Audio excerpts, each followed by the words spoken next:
I would say maybe the most unlikely thing we succeeded with was getting behind the artist Mu Xin, who was a totally unknown artist. And he was a Renaissance man. I had been a collector of modern Chinese ink painting. Through one of the artists that I collected, I was introduced to Mu Xin. I saw his work. My wife is a curator at the Guggenheim and has a long history in Asian art. And we thought the work was brilliant and important, but nobody had ever heard of it.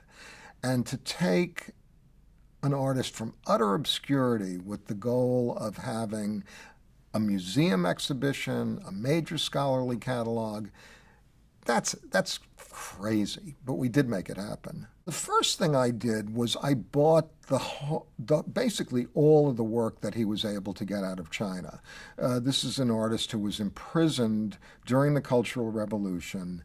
He did these works while in prison. He literally risked his life to be doing this, but he thought he was saving his life by doing it. So that was very, very moving.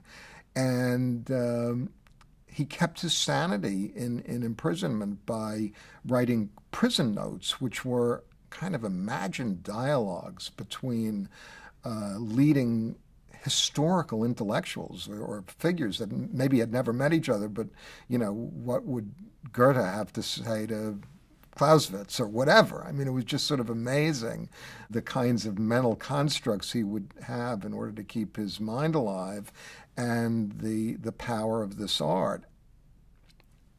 So I just thought he was an extraordinary person, and this was an extraordinary body of work.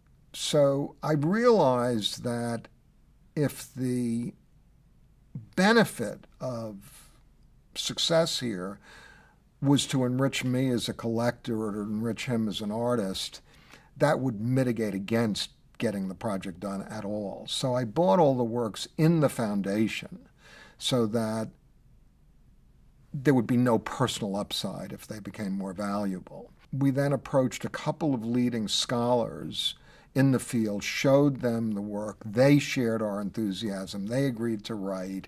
Then we got a number of museums to fall into line, and of course Alexandra's prestige and connections in the museum world helped enormously. I think art is a great window into cultures other than your own. In my case, it was Chinese art. But even in your own culture, even in contemporary art, artists are at the leading edge. I mean, great artists are ahead of the rest of us in appreciating what's going on in the world or responding to it in ways that are really original and interesting.